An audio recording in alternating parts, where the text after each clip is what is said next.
औज़ुबिल्लाहिमिनश्शैतानिर्रजीम बिस्मिल्लाहिर्रहमानिर्रहीम। अस्सलाम वालेकुम व्यूअर्स, उम्मीद है कि आप सब लोग खैरियत से होंगे। आज का हमारा टॉपिक है addition and subtractions of matrices. आज हम देखेंगे कि कुछ लॉज़ देखेंगे जैसे associative law, commutative law, addition, subtraction, multiplication और उसी के हवाले से कुछ सवालात देखेंगे एक्सरसाइज 1.3। तो हम शुरू करते हैं। सबसे पहले एडिशन ऑफ मैट्रिक्स। दो मैट्रिक्स तब कब ऐड होने के लिए यानी कि सही होते हैं या कब ऐड हो सकते हैं। तो चलिए आज का टॉपिक हम स्टार्ट करते हैं। मैट्रिक्स तब एडिशन के लिए रेडी होते हैं जब वो उनके ऑर्डर सेम हो, जैसा कि आपको स्क्रीन पर नज़र आ रहा है। एक मैट्रिक्स है, ए मैट्रिक्स है जिसका ऑर्डर है 2/3, 2 रोज एंड 3 कॉलम्स। और दूसरा मैट्रिक्स है बी जिसके 2 रोज हैं और 3 कॉलम है। सो इसका ऑर्डर हो गया 2/3। सो हम इसके कॉरस्पॉन्डिंग जो एंट्रीज हैं उन्हें ऐड करेंगे और हमारे पास 2/3 का मैट्रिक्स आ जाएगा, जैसे कि आपको आ गया। अगेन सब्ट्रैक्शन का भी वही सेम रूल है जो एडिशन का है। एडिशन के अंदर भी हम सेम ऑर्डर देखते हैं और सब्ट्रैक्शन के अंदर भी हम लोग सेम ऑर्डर ही देखते हैं। जैसे कि ये है, ए है, इसका ऑर्डर 2x2 है, बी है, इसका ऑर्डर 2x2 है। सो ए माइनस बी आ गया हमारे पास। ये जो हमारे पास रिजल्टेड मैट्रिक्स आया है उसका ऑर्डर भी 2x2 है। आगे चलते हैं हम मल्टीप्लिकेशन। अच्छा, अब हम देखते हैं multiplication of matrix by real number. तो उसने कहा कि किसी रियल नंबर को जब हम किसी मैट्रिक्स से मल्टीप्लाई करते हैं तो क्या होता है। सो गाइस, जब हम किसी रियल नंबर को मैट्रिक्स से मल्टीप्लाई करते हैं तो हम उसकी अ, अगर वो जितनी एंट्रीज हैं तमाम की तमाम एंट्रीज से मल्टीप्लाई करते हैं, देन फिर हमें रिजल्टेड मैट्रिक्स हमारे पास आ जाता है। जैसा कि हमारे पास दिया हुआ है, जैसे डेफिनेशन है, the scalar multiplication of matrix A with के is obtained by multiplying each entry of matrix A with k. It is denoted by के ए। सो इसके बाद जैसा हमारे पास एग्जांपल है, एक मैट्रिक्स है और के एक रियल नंबर है। सो के हमें तब obtain होगा जब हम -2 को ए से मल्टीप्लाई करेंगे। सो हमने किया तो हमारे पास ये वैल्यू आ गई। उसके बाद हम एक और लॉ डिस्कस करने वाले हैं जिसका नाम है कम्यूटेटिव लॉ ऑफ एडिशन। अब कम्यूटेटिव लॉ हमें क्या कहता है? कम्यूटेटिव लॉ हमें ये कहता है कि अगर हम दो मैट्रिक्स को ऐड करें, ठीक है, और जो रिजल्टेड मैट्रिक्स आए उसको फिर हम जो रिजल्टेड मैट्रिक्स आए वो हमें बी प्लस ए के इक्वल आ जाए, तो वो हमारा होता है कम्यूटेटिव लॉ अंडर एडिशन। जैसा कि हमारे पास डेफिनेशन है, if A and B are two matrices of same order then A plus B is equal to B plus A is called commutative law of under addition. कि हम पहले left hand side लेंगे A plus B और right hand side इसको reverse कर लेंगे B plus ए, वो होता है कम्यूटेटिव। तो जैसा कि हमारे पास आ गया है, हमने पहले ए प्लस बी को ऐड किया, हमारे पास आ गया ए प्लस बी आ गया ये। फिर हमने बी प्लस ए को ऐड किया, सो हमारे पास आ गया ये। तो दोनों देखें, दोनों की वैल्यूज़ सेम है, दोनों 2x2 के मैट्रिक्स हैं और दोनों की वैल्यूज़ सेम है। सो ये हमारे पास हो गया ऐसा मैट्रिक्स जिसका ऑर्डर जो सेम ऑर्डर के हों और जो then A plus B is equal to B plus A is called commutative law under addition. उम्मीद है कि आपको समझ आ रहा होगा कि if A and B are two matrices of same order, A और बी दो मैट्रिक्स हों सेम ऑर्डर के, then A plus B is equal to B plus A. ये एक लॉ है, ये लॉ है, is called commutative law under addition. ठीक, उसके बाद आगे हम डिस्कस करने वाले हैं associative law under addition. Associative law under addition, if A and B if A, B and C are three matrices of same order, then A plus braces B plus C is equal to A plus B plus C is called associative law under addition। उसने कहा A B और सी तीन matrix हैं same order के, then ये हमने law लिखा जो हमारे पास डिग्री का लॉ है, is called associative law under addition. जैसा कि हमारे पास एक मैट्रिक्स एग्जांपल दी हुई है, एक मैट्रिक्स है बी और सी। हमें इस एसोसिएटेड लॉ को प्रूव करना है कि A plus B plus C plus is equal to A plus B braces plus C, क्या ये दोनों left hand side right hand side के इक्वल है? सो हमारे पास ये देखें, हमने पहले बी प्लस सी लिया, बी और सी हमने इसको प्लस कर दिया, हमारे पास ऑब्टेन मैट्रिक्स आया ये वाला। फिर हमने ए लिया प्लस और ऑब्टेन मैट्रिक्स जो है उसको इसके साथ ऐड किया, सो हमारे पास रिजल्टेड मैट्रिक्स आ गया ये। अब हमने राइट हैंड साइड ली, हमने ए प्लस बी लिया, हमारे पास ये ऑब्टेनिंग मैट्रिक्स आया, ऑब्टेन मैट्रिक्स आया।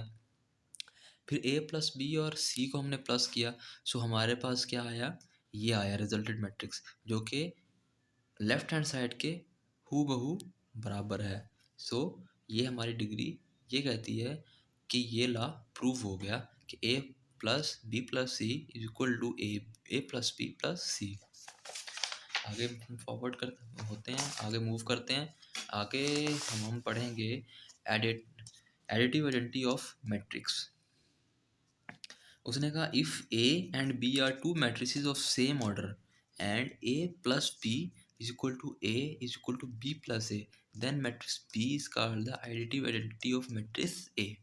आपने इस बात में ज़रा भी कंफ्यूज नहीं होना, आप भी कहोगे यार ये इतना कम्प्लेक्स सा लॉ लिख दी, ये क्या है?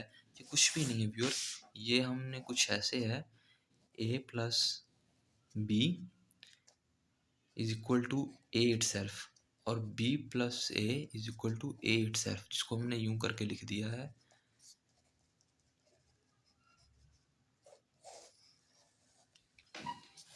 क्योंकि एक हमारे पास मैट्रिक्स है जो नल मैट्रिक्स है, अगर हम किसी नल मैट्रिक्स को किसी और दूसरे मैट्रिक्स के साथ कंबाइन करेंगे तो जो ए मैट्रिक्स होगा ना, जो जिसके अंदर इंट्रीज होंगे, जो नल मैट्रिक्स नहीं होगा, वही हमारा रिजल्टेड मैट्रिक्स होगा। यही हमें कह रहा है if A and B are two matrices of same order हो, ऑर्डर चेंज ना हो, सेम ऑर्डर हो, and A plus B is equal to A is equal to B plus, जैसे हमने कम्यूटेटिव में पीछे पढ़ा है कि A plus B is equal to B plus A, ठीक है? तो हमने यहाँ पढ़ा A plus B is equal to A और B plus A is equal to ए, कि हम चाहे हम इस पर कम्यूटेटिव ला अप्लाई करते हैं तो ए इटसेल्फ ही आता है दोनों ही सूरतों में। Then matrix is B is called additive identity of matrix A. जैसा कि हमारे पास एग्जांपल दी हुई है, एक मैट्रिक्स है और ये हमारे पास बी आ गया, तो हमने ए प्लस बी को जब कंबाइन किया तो हमारे पास रिजल्टेड मैट्रिक्स ए इटसेल्फ ही आया, और जब बी ए प्लस ए को किया तो ए ही हमारे पास आया। क्यों? क्योंकि हमने नल मैट्रिक्स से कर रहे थे, तो one plus zero is equal to one, two plus zero is equal to two. उम्मीद है कि आपको समझ आ रहा होगा। इसके बाद नेक्स्ट हम मूव करते हैं additive inverse of a matrix. उसने कहा if A and B are two matrices of same order, उसने कहा अगर इफ़ ए और बी दो मैट्रिक्स हैं सेम ऑर्डर के, such that A plus B is equal to null matrix is equal to B plus A, then A and B are called additive inverse of each other. उसने कहा अगर हम किसी दो matrix जो कि सेम ऑर्डर के हैं, हम इन्हें ऐड करें तो जो इसका रिजल्टेड मैट्रिक्स है वो नल मैट्रिक्स आ जाए, रिजल्टेड मैट्रिक्स नल मैट्रिक्स आ जाए, देन ए और बी होंगे वो एक दूसरे के एडिटिव इनवर्स होंगे। चलिए एग्जांपल देखते हैं। हमारे पास ए एक मैट्रिक्स है, ए एक मैट्रिक्स है, एडिटिव इनवर्स हमने लिया, हमने क्या किया, हमने ए पे अप्लाई किया, हमने इसको एज अ बी कंसीडर किया। ये देखें ये बी कंसीडर किया, हमने ए के साइन चेंज किए, जब साइन चेंज किया तो -2 -6 -3 -1 आ गया। और जब हमने ए को, ये देखो हमने बी कंसीडर किया था ना, इसी को हमारा वैल्यू जो एक है, हमने हमारे पास वैल्यू एक मैट्रिक्स है ना, हमारे पास वैल्यूज उसमें एक मैट्रिक्स में 4 वैल्यूज हैं और 2x2 का मैट्रिक्स है। सो हमारे पास जो ए है, ए मैट्रिक्स था, हमने उसको बी कंसीडर किया, ऐसा बी कंसीडर किया और फिर हमने ए प्लस बी को ऐड किया, सो हमारे पास नल मैट्रिक्स ऑब्टेन हो गया। So A and B are additive inverse of each other. अच्छा, ये तो हमारा हो गया कंप्लीट। आगे हम मूव करते हैं एक्सरसाइज की तरफ। Exercise 1.3, which of the following matrices are comfortable for addition. उसने कहा कि कौन कौन से मैट्रिसेस हैं जो कि एडिशन के लिए कंफर्टेबल है। जैसे हमने पीछे अपनी लॉज पढ़े हैं हमने एडिशन का लॉ पढ़ा है कि दो मैट्रिक्स जो कि सेम ऑर्डर के हों वो तब एडिशन के लिए मतलब ठीक होते हैं जब उनके ऑर्डर सेम हो। दो मैट्रिक्स हो एडिशन के लिए तब सही होते हैं जब उनका ऑर्डर सेम हो। अब इसके अंदर 2x2 का कौन सा ऑर्डर है और 2x2 के कितने मैट्रिसेस हैं? एक मैट्रिक्स है जो कि so A first of all लिखेंगे A and E are comfortable for addition. Again हम देखेंगे अब हमारे पास ये दो मैट्रिक्स तो सॉल्व हो गए। अब ये बाकी दो बचे, अब इन दोनों का ऑर्डर भी सेम है। So B and D are comfortable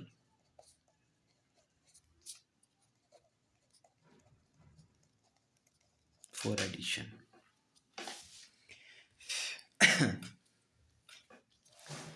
again आ गया फाइंड एडिटिव इनवर्स। अब हमारे पास आ गया एडिटिव इनवर्स। अब हमने एडिटिव इनवर्स फाइंड करना है। अब ए का एडिटिव इनवर्स क्या है? बी का, सी का, डी का। अब हम एक एग्जांपल यहाँ सॉल्व करते हैं। हम ले लेते हैं बी।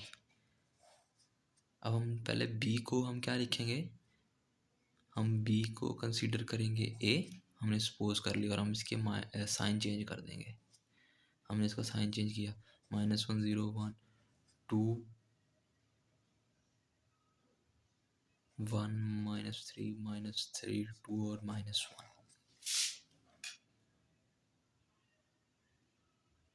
एग्जैक्टली सही।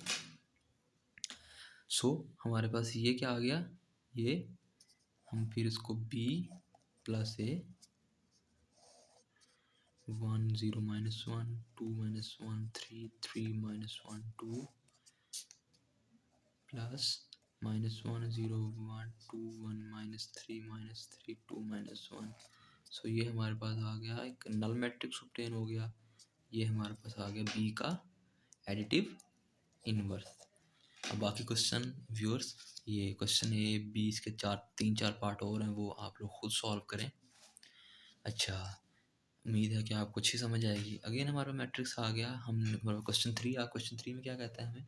उसने कहा एक ए मैट्रिक्स है, बी मैट्रिक्स है, डी मैट्रिक्स है।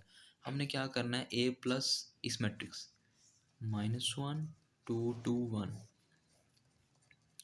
हमने सिंपल क्या करना है? ए के अंदर बी, ए के अंदर इसको ऐड कर देना है। तो हमारे पास 0 3 3 3।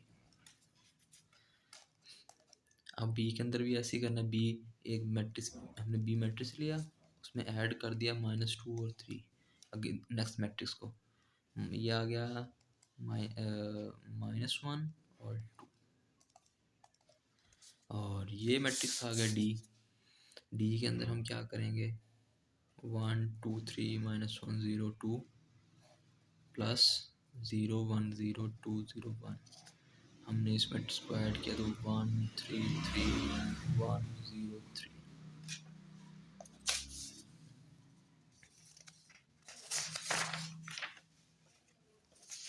अब हमारे पास क्वेश्चन नंबर 4 आ गया, और एक और पार्ट तो मिसिंग है। अब हमने मल्टीप्लाई करना है। अब वो हमने अपनी जो हमने स्केलर मल्टीप्लिकेशन पढ़ा है, इसको हम किसी भी रियल नंबर को हम जब किसी मैट्रिक्स के तमाम एंट्रीज से मल्टीप्लाई करेंगे तो जो रिजल्टेंट मैट्रिक्स होगा वो हमारे पास आएगा के ए, और उसको हम डिनोट करते हैं के ए से। ठीक है, तो ये हमने डी मैट्रिक्स है। डी में क्या डी कौन सा मैट्रिक्स है? हम डी की वैल्यू यहाँ लिखते हैं 0 1 0 2 0 1 2 0 1। इसको हम 3 से मल्टीप्लाई करेंगे 0 3 0 6 0 3।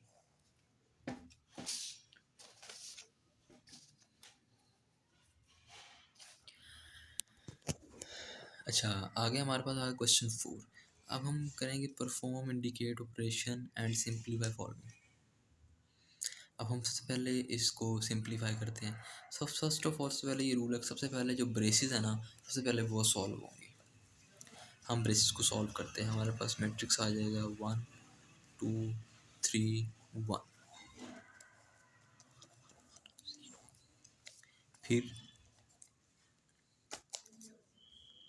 फिर हमने क्या किया, हम उन दोनों को सॉल्व कर लेते हैं।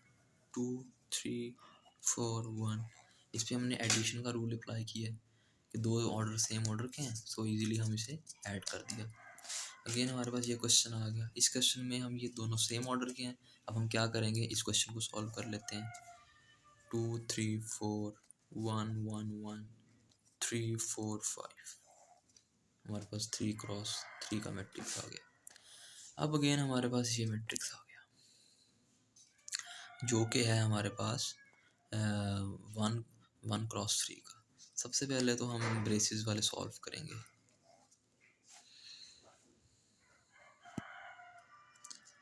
तो हम हमारे पास ऑब्टेन मैट्रिक्स क्या आया, 3 सॉरी -1 -2 0। अगेन हम इस करेंगे 1 2 1। ये हमारे पास 1 क्रॉस 3 का मैट्रिक्स आएगा, तो 1 रो है और 3 कॉलम्स हैं।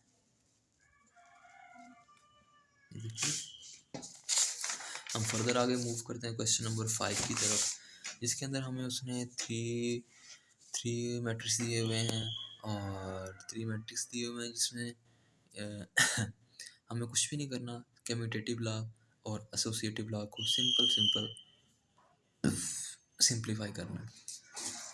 सो हम मूव कर होते हैं अपने क्वेश्चन की तरफ।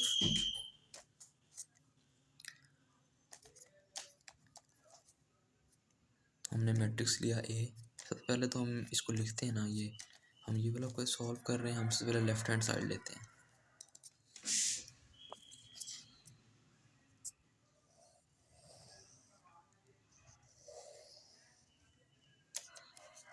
ए plus C is equal to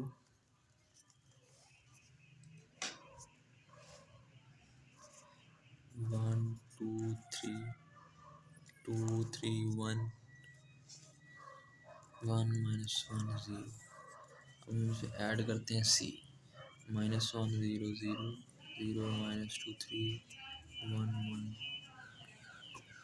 अब हम इन दोनों को ऐड करते हैं तो हमारे पास क्या आएगा, 0 2 3 2 1 4 2 0 2। हमारे पास ए प्लस सी क्या आ गया, ये आ गया, जो कि 3 क्रॉस 3 का आपको स्क्रीन पे शो हो रहा है। अब हम लेते हैं राइट हैंड साइड। हमने सी प्लस ए को लेना है। -1 0 0 0 -2 3 1 1 2। हम ऐड करते हैं 1 2 3 2 3 1 1 -1 0। तो हमारे पास क्या आ गया, 0 2 3 2 1 4 2 0 2। हमारे पास ए और ए प्लस सी बराबर आ गया सी प्लस ए के। सो हैंस इट्स वेरीफाई कि ए प्लस सी बराबर है सी प्लस ए के। बाकी दो क्वेश्चन आगे हम एक और क्वेश्चन सॉल्व करते हैं। हमारा क्वेश्चन सॉल्व करते हैं ये सेकंड वाला पार्ट। अच्छा, तो अब हम इसके अंदर क्या लेंगे, हम सबसे पहले तो हम C minus B left hand side लेते हैं। C minus B -1 0 0 0 -2 3 1 1 2 minus B क्या है, 1 -1 1 2 -2 2 3 1 3। हमारे पास सी माइनस बी क्या आ गया, -2 1 -1 -2 0 1 -2 0 और -1। हमारे पास ऑब्टेन मैट्रिक्स आया सी माइनस बी का ये वाला, जैसा कि आपको स्क्रीन पर नज़र आ रहा है 3 क्रॉस 3 का मैट्रिक्स। अब हम इसके अंदर ए को ऐड करेंगे। ए हमारे पास कौन सा मैट्रिक्स है, ए है हमारे पास 1 2 3 2 3 1 1 minus 1 0 plus minus 2 1 minus 1 minus 2 0 1 minus 2 0 minus 1। अब हम इन दोनों को ऐड करने लगे हैं सी, तो हमारे पास रिजल्टेंट मैट्रिक्स आएगा -1 2 2 0 3 2 -1 -1 -1। हमारे पास क्या आ गया,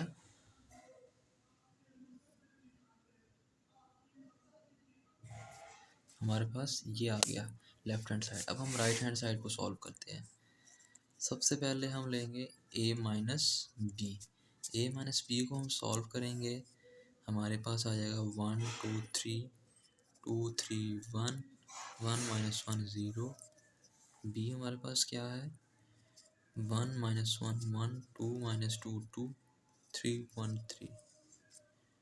हमने a माइनस बी हमारे पास आएगा 0 1 2 0 5 -1 -2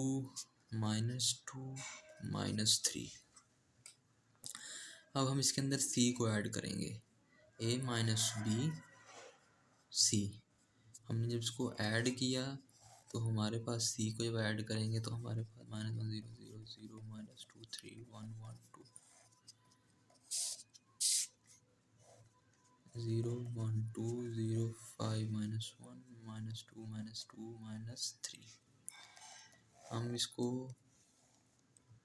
हम इसको ऐड करते हैं, ये हमारे पास आ जाएगा -1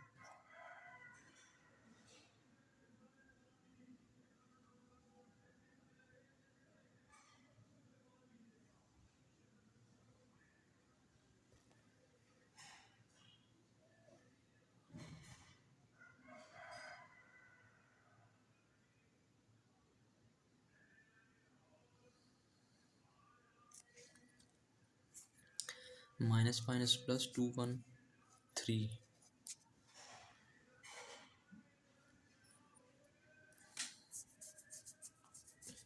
3 हो गया। खैर ये हमारे पास आ जाएगा, ये हमारे पास आ गया 3। और लगता है थोड़ी सी मिस्टेक हो गई है मुझसे। हम इसको देखते हैं अभी इकट्ठे बैठ कर दोनों, हम सब देखते हैं इसको क्या है मिस्टेक।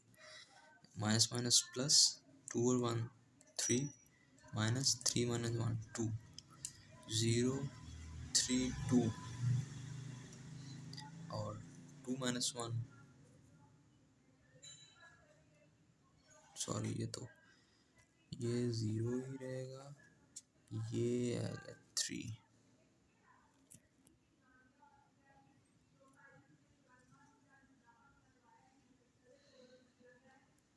-1 2 और 1 3।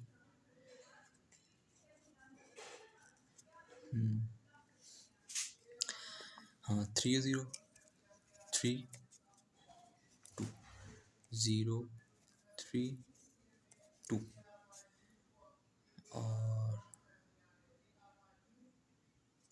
-1 -1,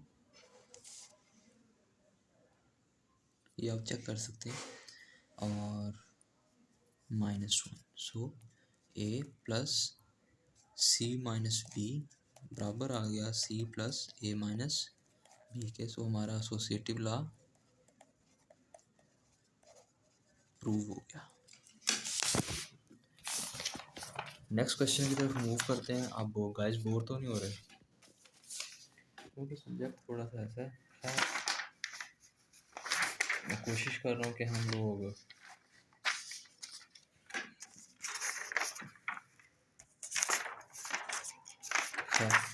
हमारा क्वेश्चन नंबर 6 आ गया। अब हमने ये वाला मैट्रिक्स ये इस फॉर्मूले को वेरीफाई करना है। उसने कहा 2a का ट्रांसपोज माइनस 3b का ट्रांसपोज, उसने कहा इसे प्रूव करो। फर्स्ट ऑफ ऑल तो हम a का ट्रांसपोज ले लेंगे। a का ट्रांसपोज लिया, क्या आया 1 -2 3 और 4। b का ट्रांसपोज ले लेंगे, b का ट्रांसपोज क्या आया 0 7 माइनस 3 8। अब हमने इस तरह with the help of scalar multiplication और सब्ट्रैक्शन सेम ऑर्डर हमने इसको प्रूव करना है। हमारे पास 2 आ गया, 1 3 माइनस 2 4 माइनस 3 बी का ट्रांसपोज 0 माइनस 3 7 और 8 2 6 माइनस 4 8 माइनस 0 माइनस 9 21 24। हम इसको सब्ट्रैक्ट करते हैं। अब 2 9 6 plus 9 15 minus 4 minus 21 minus 25 8 minus 24 6 minus 16। अब हमारा बहुत ही मोस्ट इंपॉर्टेंट क्वेश्चन आ गया एक्सरसाइज 1.3 का कि हमने ए और बी को फाइंड आउट करना है। सबसे पहले क्या करेंगे, हम स्केलर मल्टीप्लिकेशन अप्लाई करेंगे।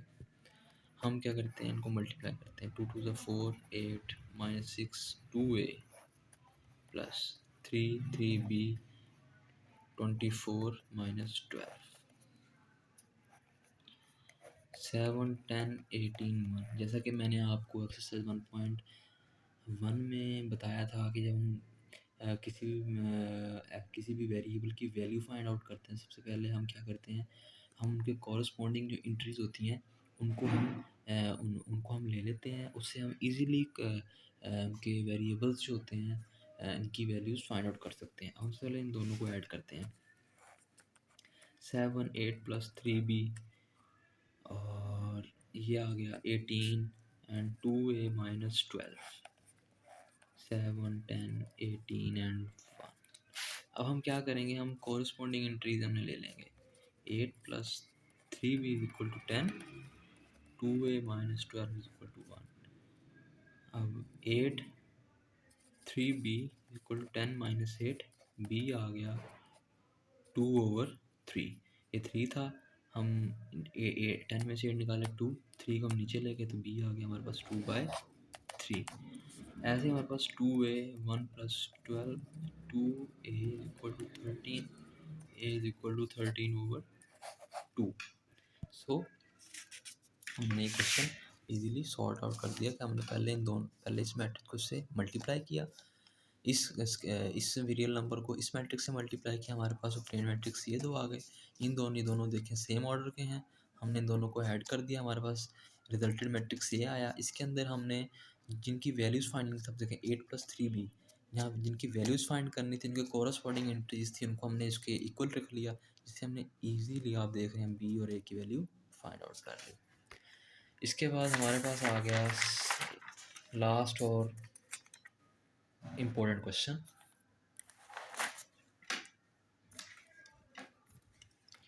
ये हमारे पास आ गया कि हमने देखना ए प्लस ए का ट्रांसपोज, हमारे पास दो मैट्रिक्स हैं ए और बी, हमने वेरीफाई करना है कि ए और ए का ट्रांसपोज सिमेट्रिक है। जैसा कि मैंने आपको 1.1 में बताया था कि सिमेट्रिक वो होते हैं जिनका ट्रांसपोज इटसेल्फ उसके इक्वल आ जाए, उस जो इटसेल्फ मैट्रिक्स के इक्वल आ जाए तो वो सिमेट्रिक होते हैं। कौन से मैट्रिक्स सिमेट्रिक होते हैं, वो वाले जिनका ट्रांसपोज हम लें तो वो एज इट इज़ खुद अपने मैट्रिक्स के इक्वल आ जाए, वो सिमेट्रिक होते हैं। सो हम प्रूफ करते हैं। ए का ट्रांसपोज लेते हैं, सबसे पहले हम क्वेश्चन नंबर 1 सॉल्व कर रहे हैं। ए का ट्रांसपोज हमने लिया, सो हमारे पास ए का ट्रांसपोज आ गया 1 2 0 1। हमने फिर ए प्लस ए के ट्रांसपोज को ऐड किया। अब हमारे पास क्या है 1 2 0 1। हम इसको ऐड करते हैं 1 2 0 1 से हमने ऐड किया 2 2 2 2।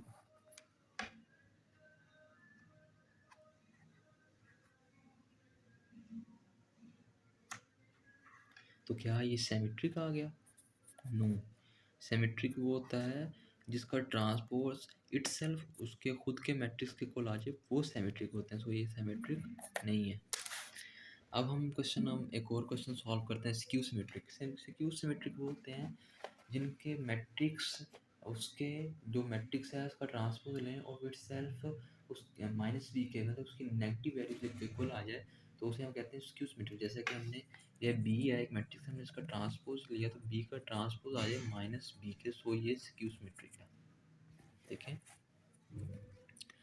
बी मैट्रिक्स है 1 1 2 0, हमने इसका ट्रांसपोज लेते हैं बी का ट्रांसपोज लिया तो 1 1 2 0 आ गया। तो अब हम इस ट्रांसपोज को इससे हम माइनस करते हैं 1 1 2 0 माइनस 1 2 1 0। अब हम देखते हैं कि इसके साथ इस बेचारे के साथ क्या बनता है। 1 1 0 1 माइनस 2 माइनस 1 2 1 1 0। ये तो आइडेंटिटी मैट्रिक्स है, तो ये क्या बना, सो ये भी स्क्यू सिमेट्रिक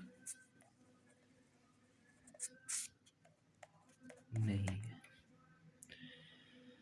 और हमारे पास फिर सबसे लास्ट क्वेश्चन है, हमने देखना है ए प्लस बी का ट्रांसपोज बराबर आता है ए के ट्रांसपोज और बी के ट्रांसपोज के। सो हम यहाँ पे वैल्यूज लिख लेते हैं ए की। मैं इसके पीछे कर लेता हूँ सवाल, क्या चलो पेज ही बचा लें। और 1 1 2 0 हमने देखना है कि ए प्लस बी का ट्रांसपोज बराबर आता है ए के ट्रांसपोज प्लस बी के ट्रांसपोज। सबसे पहले हम लेंगे लेफ्ट हैंड साइड, ए और बी को सिंपली ऐड करें।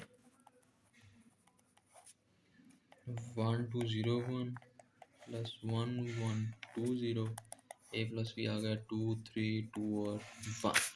अब ए और बी का हम क्या करेंगे, सिंपल ट्रांसपोज लेंगे, change row to column column to rows, 2 3 2 1।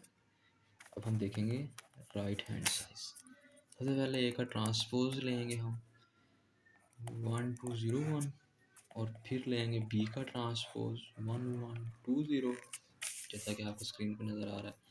फिर हम ए का ट्रांसपोज प्लस बी के ट्रांसपोज को ऐड कर देंगे 1 0 2 1 प्लस 1 2 1 0। सो हमारे पास ऑब्टेन मैट्रिक्स आ गया 2 2 3 1, जो कि इटसेल्फ ए प्लस बी के ट्रांसपोज के इक्वल है 2 2 3 1 और ए प्लस 2 2 3 1। सो ए प्लस बी का ट्रांसपोज जो है वो बराबर आ गया का ट्रांसपोज प्लस बी का ट्रांसपोज। इसके साथ हमारी एक्सरसाइज हुई कंप्लीट। सो उम्मीद है कि आप सब लोगों को समझ आया होगा। सो अपना ख्याल रखिए, इंशाल्लाह नेक्स्ट वीडियो में मिलते हैं। तब तक के लिए अल्लाह हाफिज़, जज़ाकल्लाहु खैर, अस्सलामु अलैकुम।